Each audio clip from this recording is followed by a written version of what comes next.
Bismillahirrahmanirrahim. Assalamualaikum warahmatullahi wabarakatuh.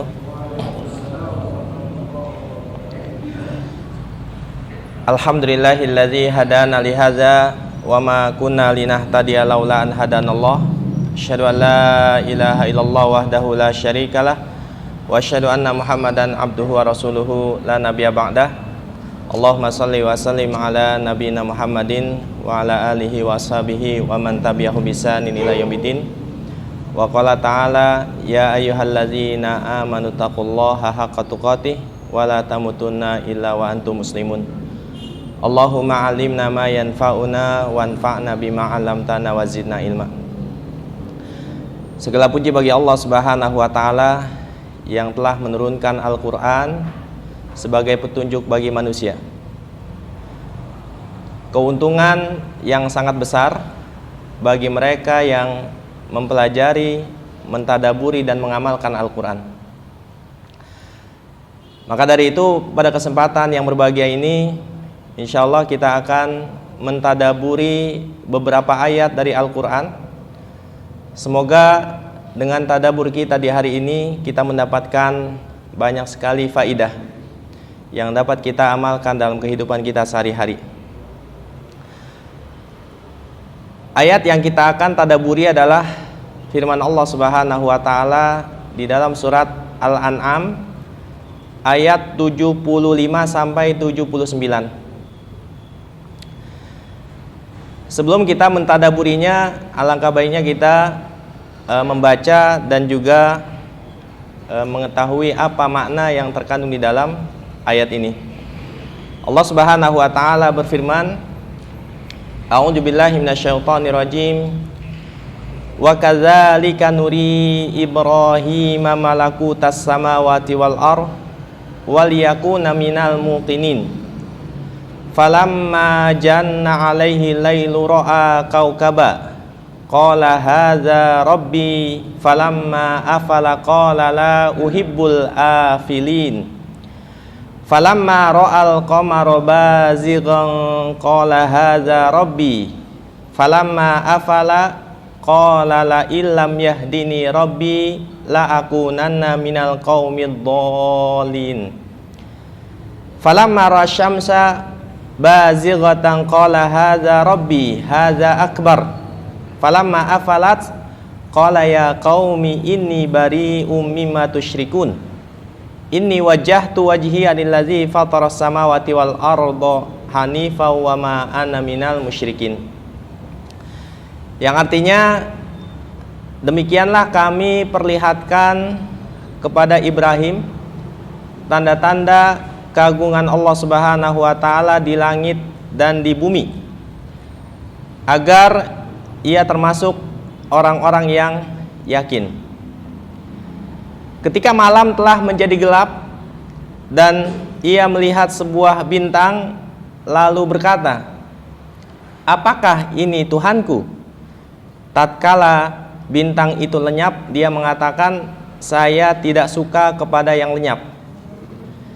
Kemudian ketika ia melihat sebuah bulan, ia mengatakan, apakah ini Tuhanku? Setelah bulan itu terbenam, ia berkata, sesungguhnya jika Tuhanku tidak memberikan petunjuk kepadaku, pastilah aku termasuk orang-orang yang tersesat.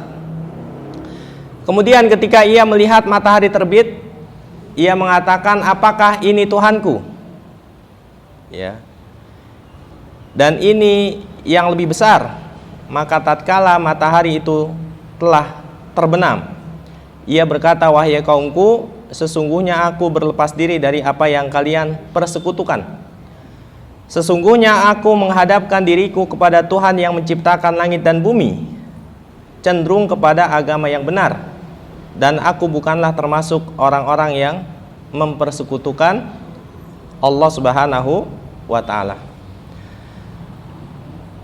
Ulama berbeda pendapat terkait dengan keadaan atau fase yang dialami oleh Nabi Ibrahim alaihissalam. Apakah saat itu Nabi Ibrahim alaihissalam sedang melakukan perenungan untuk mengetahui siapakah Tuhannya, ataukah saat itu beliau sedang mendebat kaumnya. Ada dua pendapat. Sebagian ulama berpendapat bahwa ini adalah keadaan atau fase saat beliau melakukan perenungan untuk mengetahui siapakah Robnya. Ini adalah pendapat yang dipilih oleh Al-Imam Ibnu Jarir At-Tabari rahimahullah ta'ala. Kemudian juga ada ulama yang berpendapat bahwa kala itu beliau sedang mendebat kaumnya yang mempersekutukan Allah Subhanahu wa taala dengan berhala-berhala dan juga dengan benda-benda langit. Nah, ini adalah pendapat Al-Imam Ibnu Katsir rahimahullah taala. Beliau menjelaskan secara rinci bahwa fase pertama dakwah Nabi Ibrahim alaihissalam adalah kepada bapaknya dan juga kaumnya yang menyembah berhala-berhala dalam wujud malaikat samawi menurut persangkaan mereka. Mereka menyembah berhala-berhala dalam wujud malaikat tersebut dengan harapan malaikat atau sembahan-sembahan berupa patung yang mereka sembah dapat mendekatkan diri mereka kepada Allah Subhanahu wa taala. Kemudian di fase yang selanjutnya Nabi Ibrahim alaihissalam mendebat kaumnya yang menyembah benda-benda langit. Dikatakan ada 7 benda langit yang memiliki cahaya. Nah, di antara 7 benda langit yang disembah oleh kaum Nabi Ibrahim alaihissalam, ini ada 3 benda langit yang memiliki cahaya paling kuat, ya, dan yang paling utama. 7 benda langit yang disembah itu yang pertama adalah bulan, kemudian planet Merkuri, Venus, matahari, Mars, Jupiter dan Saturnus. Ini semuanya ada 7. Ya. Nah, di antara ke-7 ya, planet-planet ini ada 3 yang paling kuat, yaitu matahari, bulan dan Venus. Pada perdebatan pertama, Nabi Ibrahim alaihissalam ya mendebat kaumnya tentang Venus yang dianggap Tuhan oleh kaumnya. Nah, para ulama mengatakan kenapa yang diperdebatkan pertama adalah Venus, bukan bulan atau matahari, karena saat itu beliau mendebat kaumnya di malam hari di akhir bulan. Jadi di saat bulan itu belum muncul, gitu ya. Sehingga yang muncul adalah planet Venus. Nabi Ibrahim alaihissalam menjelaskan kesesatan mereka yang telah menyembah planet ini. Ya, beliau menjelaskan bahwa peredaran planet Venus ya, yang terbit dari timur, terbenam dari barat, ini semua adalah diperjalankan dan juga diatur dan diciptakan oleh Allah Subhanahu wa taala. Kemudian selanjutnya beliau di hari berikutnya, di malam yang kedua, mendebat kaumnya tentang bulan ya. Dan ternyata bulan ini memiliki karakter yang sama seperti planet Venus di malam yang sebelumnya, yaitu terbit dan tenggelam.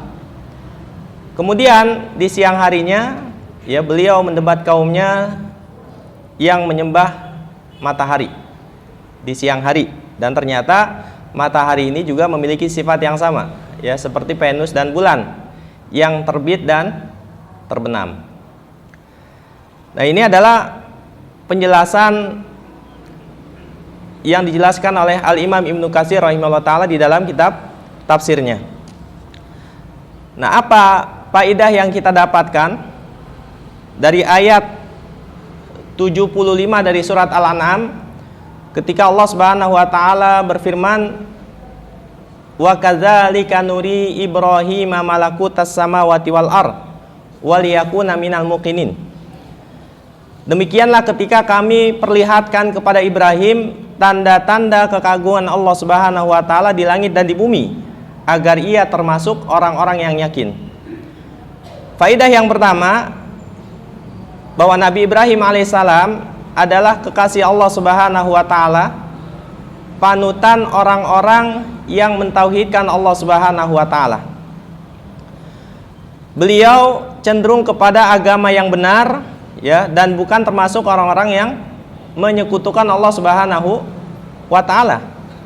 Fitrah beliau lurus dan pembawaan beliau juga sehat, ya.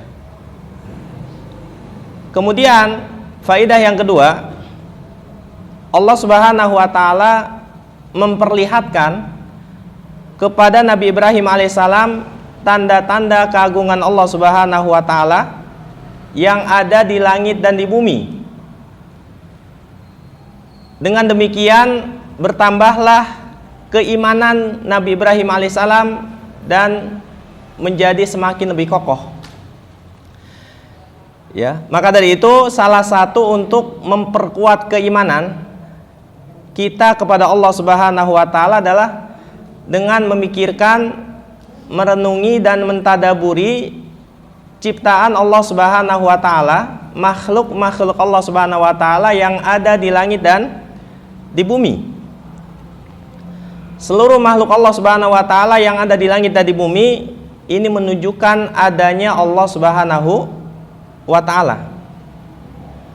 Allah Subhanahu wa taala tidak bisa dilihat oleh mata manusia di dunia ini, dan juga tidak bisa dijangkau oleh ilmu manusia, karena memang panca indera dan ilmu manusia itu terbatas, tidak bisa menjangkau Allah Subhanahu wa taala.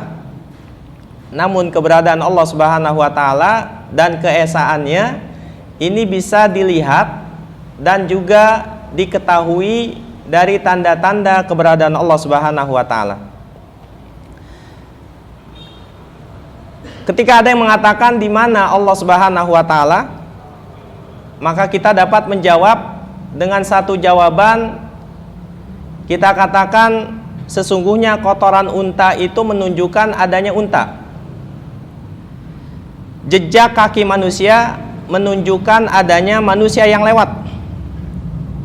Begitu juga langit dengan segala isinya, bumi dengan segala isinya, lautan dengan ombak dan segala isinya, ini semua menunjukkan adanya pencipta. Ketika kita merenungkan langit dan juga ketinggiannya, kemegahannya dan keluasannya, diisi dengan bintang-bintang yang indah, matahari dan bulan, tentu kita akan mendapatkan kesimpulan bahwa semua ini ada penciptanya. Begitu juga ketika kita memperhatikan bumi yang Allah Subhanahu wa taala tumbuhkan di atas bumi ini berbagai tumbuh-tumbuhan dengan berbagai macam jenis dan rupanya, padahal tanah dan airnya sama, ya. Ini tentu kita dapat kesimpulan bahwa semua ini ada penciptanya. Maka keberadaan Allah Subhanahu wa taala ini diakui secara fitrah, ya, oleh setiap manusia yang memiliki akal sehat. Bahkan orang-orang zindik sekalipun sebenarnya mereka mengakui keberadaan Allah Subhanahu wa taala di dalam hati mereka. Disebutkan ada kisah yang menarik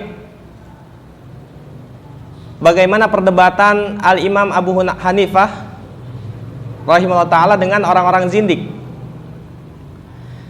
Orang-orang zindik mengingkari keberadaan Allah Subhanahu wa ta'ala, ya. Kemudian Al-Imam Abu Hanifah beliau mengatakan kepada orang zindik tersebut, berikanlah aku waktu untuk mengingat satu cerita yang pernah diceritakan kepadaku. Kemudian beliau mengatakan, aku teringat ada orang yang bercerita kepadaku, ada sebuah kapal besar di tengah lautan yang sangat luas dengan ombak yang sangat besar dan badai yang sangat dahsyat. Di dalam perahu tersebut berisi muatan berupa barang-barang dagangan. Kapal ini tidak ada satu orang pun awak kapal dan juga nakoda. Dia berlayar, ya, menelusuri lautan, kemudian dapat, ya, mengalahkan ombak yang begitu besar, sehingga kapal ini berlabuh dengan sendirinya tanpa ada yang mengendalikan satu orang awak kapal pun. Nah, tentu orang zindik ini mengatakan, apa yang kau sampaikan itu tidak akan pernah diterima oleh orang yang berakal. Mana mungkin ada kapal dengan muatan yang sangat besar di tengah lautan dengan ombak dan badai yang begitu besar bisa berlayar dan berlabuh sendiri. Maka dari itu Imam Abu Hanifah beliau mengatakan, demikianlah dengan bumi dan juga langit serta segala isinya, ya, tidak akan mungkin dapat, ya, berjalan dengan teratur rapih kecuali ada yang mengatur, kecuali ada yang memperjalankannya, ya. Dan itu adalah Allah Subhanahu wa ta'ala. Maka di saat itu orang-orang zindik yang berdebat dengan Abu Hanifah masuk Islam. Kemudian juga Imam Malik rahimahullah ta'ala beliau mengatakan tentang keberadaan Allah Subhanahu wa ta'ala, beliau mengatakan, lihatlah oleh kalian dan dengarkan bagaimana manusia itu berbicara dengan bahasa yang begitu banyak jenisnya, dengan logat yang berbeda dan juga gaya bahasa yang berbeda. Kalau kita lihat di Indonesia saja, ya, satu negara, beda pulau, beda provinsi, beda kabupaten, ini berbeda bahasanya, ya. Satu sama lain tidak memahami bahasa bangsa yang lainnya.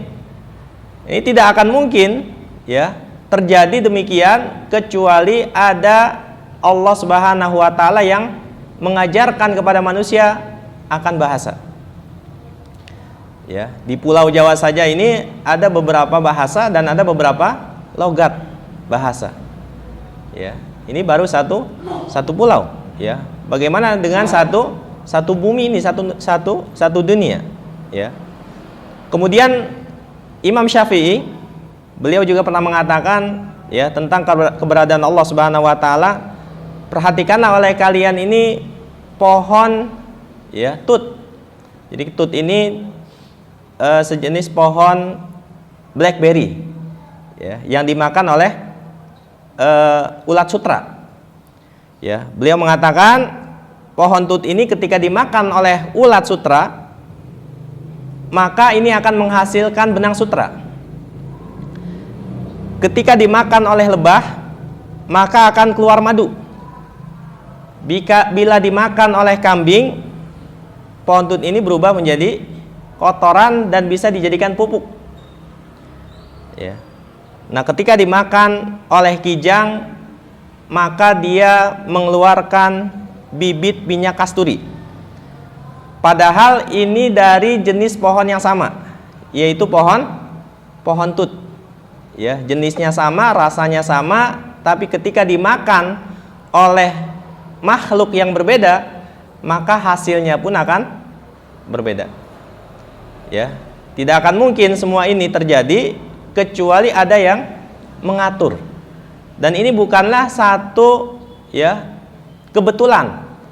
Karena kalau satu kebetulan, ini pasti 1-2 saja yang ada. Ya, ini namanya kebetulan. Namun ketika ada yang mengatur, maka ini sudah menjadi, ya, satu kebiasaan, suatu kelaziman yang ada. Ya, ini menunjukkan adanya Allah Subhanahu wa ta'ala yang menciptakan ya, alam semesta ini dengan segala keteraturannya. Kemudian Imam Ahmad mengatakan di dunia ini ada sebuah benteng yang kokoh. Luarnya berwarna putih seperti perak dan dalamnya ya berwarna kuning seperti emas. Ya. Jadi beliau menggambarkan ada sebuah benteng sifatnya demikian. Nah, tiba-tiba keluar dari benteng itu ya makhluk Allah Subhanahu wa taala. Ya.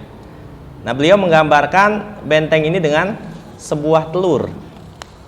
Ya.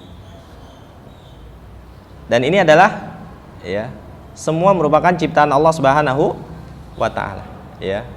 Nah, ketika Nabi Ibrahim alaihissalam diperlihatkan oleh Allah Subhanahu wa taala ya, tanda-tanda kekuasaan Allah Subhanahu wa taala di langit dan di bumi, maka dengan demikian beliau menjadi termasuk orang-orang yang yakin. Demikianlah kita ya, hendaknya ketika kita melihat ciptaan-ciptaan Allah Subhanahu wa taala, maka jadikan semua ini ya bahan renungan kita untuk mempertambah dan memperkuat keimanan kita kepada Allah Subhanahu wa taala. Kemudian selanjutnya di ayat 76 Allah Subhanahu wa taala berfirman, falamma janna alaihi lailu ra'a kaukaba qala hadza rabbi falamma afala qala la uhibbul afilin. Ketika malam telah gelap, Nabi Ibrahim melihat sebuah bintang lalu dia mengatakan hadza rabbi. Ya. Para ulama tafsir mengatakan ada satu huruf yang dimahdzufkan, dihilangkan, ya, yaitu ahadza rabbi. Apakah ini Tuhanku? Sebagai bentuk ya pertanyaan pengingkaran kepada kaumnya. Ya. Artinya mana mungkin ini adalah Tuhanku. Falamma afala qala la uhibbul afilin. Ketika bintang ini, seperti yang saya sampaikan tadi, ini adalah Venus. Ya, ketika bintang Venus itu lenyap, ya, Nabi Ibrahim mengatakan, aku tidak suka, tidak cinta kepada yang lenyap. Nah, di sini disebutkan bahwa salah satu sifat, ya, bintang itu adalah lenyap, dan ini adalah sifat makhluk. Maka dari itu Allah Subhanahu wa taala ya memiliki sifat yang sempurna, yang berbeda dengan sifat makhluk. Ketika ada sesuatu yang dipertuhankan, yang disembah dan memiliki sifat-sifat makhluk, ya, seperti bisa diraba, bisa dipukul, ya, bisa panggul, ya, bisa dipahat. Ini semua adalah sifat-sifat makhluk. Nah, ini menunjukkan bahwa apa yang disembah tersebut bukanlah sifat Allah Subhanahu wa taala, bukanlah sifat Rabb, bukanlah sifat Tuhan yang layak untuk disembah. Itu ya. Jadi makhluk ini memiliki sifat apa? Tenggelam. Ya, memiliki sifat mati. Ya. Maka semua sifat-sifat makhluk ini tidak layak disematkan kepada Allah Subhanahu wa taala.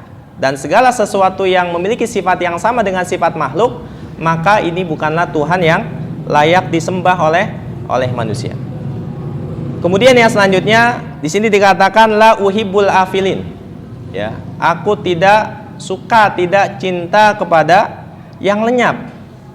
Ya. Dapat kita ambil faidah bahwa pondasi dasar ya ibadah itu adalah cinta. Ketika kita cinta kepada Rabb, Tuhan, kepada Allah, maka ini menjadi dasar yang kuat untuk kita beribadah kepada Allah Subhanahu wa taala. Jadi orang-orang yang beribadah kepada selain Allah ini karena didasari oleh cinta mereka kepada apa yang mereka sembah selain Allah Subhanahu wa taala. Ya. Kemudian di ayat yang selanjutnya Allah Subhanahu wa taala berfirman, ya, falamma ra'al qamara bazighan qala hadza rabbi falamma afala qala la illam yahdini rabbi la akunanna minal qaumidh dhalin. Ya. Ketika Ibrahim melihat bulan terbit, dia mengatakan, apakah ini Tuhanku? Ya. Jadi ini merupakan pertanyaan pengingkaran kepada kaumnya. Tetapi setelah bulan itu terbenam, dia mengatakan, sesungguhnya jika Tuhanku tidak memberikan petunjuk kepadaku, pastilah aku termasuk orang-orang yang tersesat. ya, termasuk orang-orang yang bodoh. Nah, di sini dapat kita ambil faidah bahwa pondasi dasar kesyirikan itu adalah kebodohan. Jadi pondasi dasar ibadah itu adalah cinta, dan pondasi dasar kesyirikan ini adalah karena kebodohan orang yang melakukan kesyirikan tersebut. Ya. Nah, disinilah pentingnya kita senantiasa meminta hidayah kepada Allah Subhanahu wa Ta'ala. Ya. Nah, ini merupakan ungkapan doa. Nabi Ibrahim alaihissalam memohon kesabatan dalam iman dan tauhid. Ya. Sekalipun kita sudah beriman kepada Allah Subhanahu wa Ta'ala, harus senantiasa kita meminta keteguhan dalam iman. Ya, sebagaimana kita selalu baca di dalam sholat kita. Sehari semalam kurang lebih 17 kali.